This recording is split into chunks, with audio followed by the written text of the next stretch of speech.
Hormat bapak-bapak, ibu-ibu, salam Pancasila. Bapak-bapak, ibu-ibu yang melihat video saya ini, tolong jangan lupa subscribe, like, dan di-share. Sifatnya gratis. Pada hari Jumat tanggal 25 Februari tahun 2022 ini, saya akan mengomentari Menteri Agama mengatur penggunaan TOA. Selama ini suara azan mengganggu anggota masyarakat, terutama suara TOA mengganggu tidur pada waktu sholat pagi jam 4 pagi, terutama warga yang bukan beragama Islam yang tinggal di sekitar masjid, menimbulkan suara berisik yang merasa terganggu atas suara azan tersebut. Untuk mengatasi keluhan masyarakat, lalu Menteri Agama Gus Yakut mengatur penggunaan TOA, bukan melarang penggunaan TOA, hanya mengatur saja. Jadi sikap Menteri Agama Gus Yakut dapat memahami perasaan masyarakat umum, terutama warga yang bukan beragama Islam, sebagai menteri semua agama, karena negara Indonesia mengakui 6 agama, yaitu agama Islam, agama Kristen, agama Katolik, agama Hindu, agama Buddha, agama Konghucu, dan yang paling keras menggunakan TOA adalah hanya agama Islam.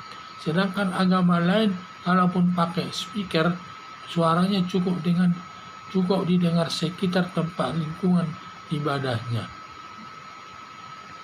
Warga masyarakat pada umumnya diduga mendapat dukungan pengaturan penggunaan TOA agar tidak terlalu mengganggu warga lainnya demi ketenangan hidup sesama pemeluk agama yang berbeda di tengah-tengah masyarakat. Kalau ada yang menentang pengaturan TOA, hanya memikirkan pihaknya sendiri tanpa memperdulikan pihak lain atau lingkungannya. Jadi saya pikir semua kita harus mendukung daripada pengaturan penggunaan TOA itu oleh Menteri Agama Gus Yakut. Harapan saya, mari kita dukung surat Menteri Agama Gus Yakut mengenai penggunaan TOA, pengaturan TOA, demi ketenangan hidup di tengah-tengah masyarakat. Jadi Menteri Agama Gus Yakut dalam mengeluarkan surat penertiban penggunaan TOA di masjid-masjid,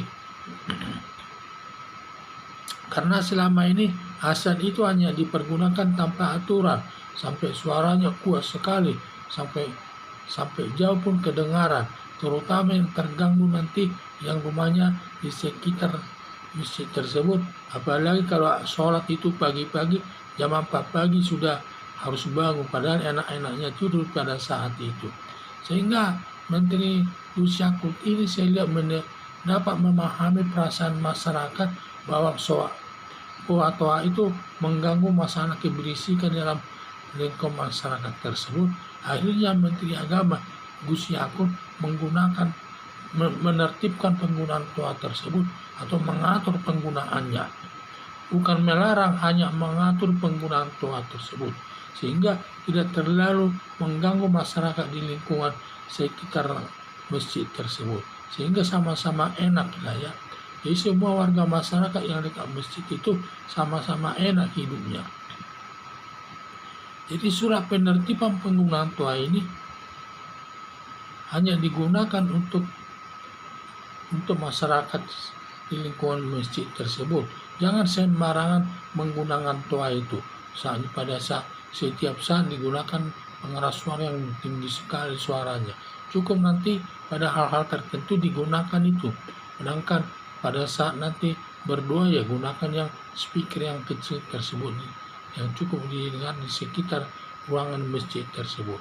Jadi yang saya lihat di mana penggunaan TOA itu sangat baik, di mana Menteri Agama bisa memahami perasaan masyarakat umum, karena di negara Indonesia ini kan ada 6 agama, ada agama Islam, ada agama Kristen, ada agama Katolik, ada agama Buddha, ada agama Hindu, ada agama Konghucu.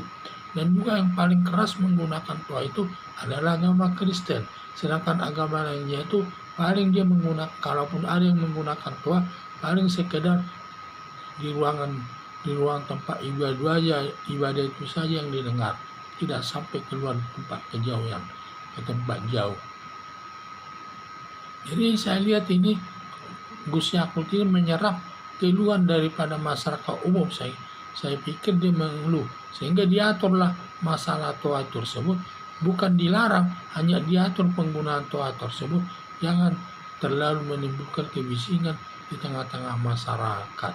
Jadi saya sangat mendukung daripada kebijakan Gus Yakut ini, karena dia cukup sebenarnya hanya menggunakan toa itu di sekitar masjid tersebut, dan hal tertentu pada waktu azan dia bisa menggunakan yang pakai toa hanya sebentar saja, yang bisa memanggil umat agar mengingatkan sholat, yaitu pada saat itu saja, karena untuk azan itu hanya sebentar saja, tidak banyak. Jadi itulah pengaturannya. Kalau jam-jam tertentu tidak perlu pakai toa, pada jam tertentu boleh pakai toa. Jadi untuk menjaga keamanan ketertiban di tengah-tengah masyarakat terkait dengan suara bising dari toa tersebut. Sekian dan terima kasih.